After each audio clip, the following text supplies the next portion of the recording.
Welcome back. ప్రపంచం ఎన్ని శాస్త్రీయ ఆవిష్కరణలు సాధించినా ప్రజల్లో అవగాహన పెరగకపోతే ఆశించిన ఫలితాలు సాధించడం కష్టమే. ముఖ్యంగా జన్యుపరమైన వ్యాధుల విషయంలో మరింత అప్రమత్తత అవసరం. ఇవాళ ప్రపంచ సికిల్ సెల్ వ్యాధి ఎలిమినేషన్ దినోత్సవం సందర్భంగా ఈ వ్యాధి పట్ల నిపుణులు హెచ్చరిస్తున్నారు.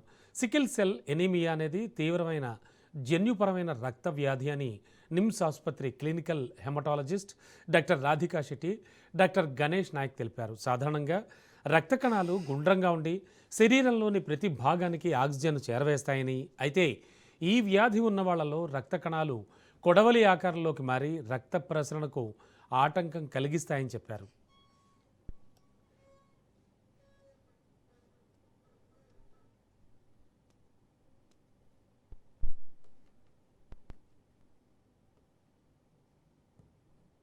నా పేరు doctor Ganesh Nayak, paediatrician and faculty for centre of competence sickle cell disease.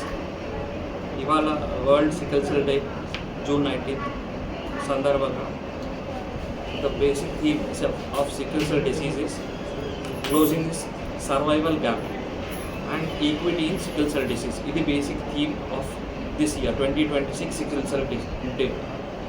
దాని అర్థం అర్బన్, రూరల్ అండ్ ట్రైబల్ ఎవరికి సికిల్ సెల్ డిసీజ్ ఉన్నా అందరికీ ఈక్వల్గా సికిల్ సెల్ ట్రీట్మెంట్కి సంబంధించిన ఏదైతే స్పెషాలిటీ కేర్ అవసరం పడుతుందో అది అందరికీ కూడా అందుబాటులో ఉండేలా అనేది అది basic theme of this year 2026. So disease ఎవరికైతే 2026 సికిల్ సెల్ డిసీజ్ అర్బన్లో కానీ రూరల్లో కానీ ట్రైబల్లో కానీ ఎవరికి ఉన్నా కానీ అందరికీ ఈక్వల్గా ఒకే మాదిరిగా treatment, specialist treatment, all the treatments which are available for sickle cell disease as of now అందరికీ యాక్సెస్ ఉండాలని దీని థింక్. సో దానికి ప్రభుత్వం పరంగా కూడా అందరినీ స్క్రీన్ చేయడం కానీ, అందరికీ హైడ్రాక్సీయూరియా అనే మందు ఏదైతే ట్రీట్మెంట్గా వాడతారో సికిల్ సెల్ డిసీజ్కి అది ఇవ్వడం కానీ అదంతా ప్రభుత్వం తరఫున చేస్తూ ఉన్నారు. నిమ్స్లో వాటికి సంబంధించిన కేసెస్ ఏవైతే అడ్మిట్ అవుతాయో వాటి పరంగా మేము స్పెసిఫిక్గా వాసోక్లూసివ్ క్రైసిస్ కానివ్వండి, మిగతా ఏవైనా complications of sickle cell disease ఉంటే వాటికి మేము స్పెసిఫిక్గా ట్రీట్మెంట్ చేస్తాం. Basic treatment is for all the people with sickle cell disease. అందరికీ awareness pertaining to sickle cell disease కంపల్సరీగా అవసరము. ఎంత అవేర్నెస్ ఉంటే అంత మంచి యాక్సెస్ టు హెల్త్ కేర్ కూడా ఉంటుంది.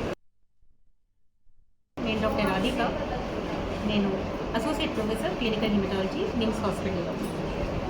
సో ఇవాళ వరల్డ్ సికిల్ సెల్ డే. ఈరోజు ప్రాంతంలో జనాలకి సికిల్ సెల్ డిసీజ్ గురించి అవగాహన క్రియేట్ చేసేది. సో ఫస్ట్ మనం మాట్లాడేది ఏంటంటే అసలు సికిల్ సెల్ డే అంటే ఏంటి, అసలు సికిల్ సెల్ డిసీజ్ అంటే ఏంటి. సికిల్ సెల్ డిసీజ్ ఒక జెనెటిక్ డిసార్డర్. దీంట్లోని ఒక జీన్ మ్యూటేషన్, హిమోగ్లోబిన్ సంబంధించిన ఒక జీన్లోని మ్యూటేషన్ వచ్చినందువల్ల హిమోగ్లోబిన్ తేడాగా తయారవుతుంది. It is called as sickle cell haemoglobin, HbS అంటారు. Normal RBC is biconcave shape, whereas sickle cell RBCs, the RBCs which harbor the HbS, they take up the shape of a sickle cell, కొడలి shape తీసుకుంటారు. ఈ abnormal RBCs blood సర్క్యులేషన్లోని ఎక్కువసేపు ఉండరాదు. నార్మల్గా ఒక normal RBC అన్నది దాని life span is 120 days, whereas sickle cell life span is much less than 120 days. It's around 30 to 40 days. So ఇవి త్వరగా శరీరంలో విరిగిపోతూ ఉంటాయి. యాజ్ అ రిజల్ట్ ఈ పేషెంట్స్కి హిమోగ్లోబిన్ లో ఉంటుంది. They suffer with chronic anaemia. అదే కాకుండా ఈ సిక్కల్ సెల్స్ స్టిక్కినెస్, అవి గ్లూ లాగా ఉంటాయి. They are more sticky. ఈ సిక్కల్ సెల్స్ అనేవి చాలా స్టిక్కీగా ఉంటాయి. యాజ్ అ రిజల్ట్ బ్లడ్ సర్క్యులేషన్లోని ఈ సిక్కల్ సెల్స్ అన్నీ ఒక క్లాట్ లాగా ఫామ్ అవి బ్లడ్ సర్క్యులేషన్ని బ్లాక్ చేస్తాం. సో మెయిన్ క్లినికల్ సిమ్టమాటాలజీస్ ఏంటంటే సిక్కల్ సెల్ డిసీజ్లో ఒకటి పేషెంట్స్కి క్రానిక్ అనీమియా ఉంటుంది, బ్లడ్ తక్కువ ఉంటుంది అవసరం కంటే. సెకండ్ థింగ్ ఆర్గన్ డిస్ఫంక్షన్, రకరకాల అవయవాలన్నీ కొంచెం డిస్ఫంక్షనల్గా అవ్వే అవకాశం ఉంటుంది, ఎందుకంటే బ్లడ్ సరిగ్గా అందదు కాబట్టి. ఇది ఎలా వస్తుంది పేషెంట్స్కి? ఇది జెనెటిక్ డిసార్డర్ కాబట్టి ఇది తల్లిదండ్రుల నుంచి వస్తుంది. తండ్రిలోని ఇద్దరిలో కూడా ఈ అబ్నార్మల్ జీన్ ఉంటే అది పిల్లలు పాస్ అయినందువల్ల ఈ డిసీజ్ వచ్చే అవకాశం ఉంటుంది. సో ఒకవేళ తల్లి సికిల్ సెల్ ట్రైట్ ఉండి తండ్రి కూడా సికిల్ సెల్ ట్రైట్ ఉంటే 4 పిల్లల్లో ఒకే sickle cell disease, homozygous sickle cell disease వచ్చే అవకాశం ఉంది. సమ్ పేషెంట్స్ అయితే 40-50 ఇయర్స్లో కూడా డయాగ్నోస్ అవుతారు. అంటే 40-50 ఇయర్స్కి చిన్న సిమ్టమ్స్ డయాగ్నోస్ కూడా అవ్వకుండా దాటిపోతూ ఉంటారు.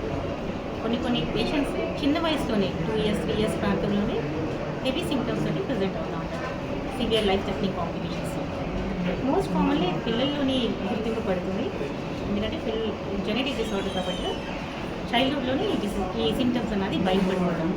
బోన్స్కి సరిగ్గా బ్లడ్ ప్రవాహాన్ని లేనందువల్ల, ఎందుకంటే సికల్ సెల్స్ ఆ బ్లడ్ ప్రవాహాన్ని బ్లాక్ చేస్తుంది కాబట్టి పేషెంట్స్కి సివియర్ బోన్ పెయిన్స్ ఉంటాయి, which is also called as vaso-occlusive crisis of painful crisis. Second common presentation anaemia. ఈ పేషెంట్స్కి బ్లడ్ తక్కువ ఉంటుంది, రికరెంట్గా వాటికి ఇన్ఫెక్షన్స్ వచ్చే అవకాశాలు ఉంటాయి. ఈ సిమ్టమ్స్ అన్నవి they are called as non complicated, పెద్ద కాంప్లికేటెడ్ లైఫ్ థ్రెటనింగ్ కాదు, వాటిని మనం మేనేజ్ చేయొచ్చు వార్డ్లోనే. However, some patients complicated symptoms of life-threatening complications to present అయ్యే అవకాశం ఉంటాయి, like acute chest syndrome, stroke, splenic sequestration.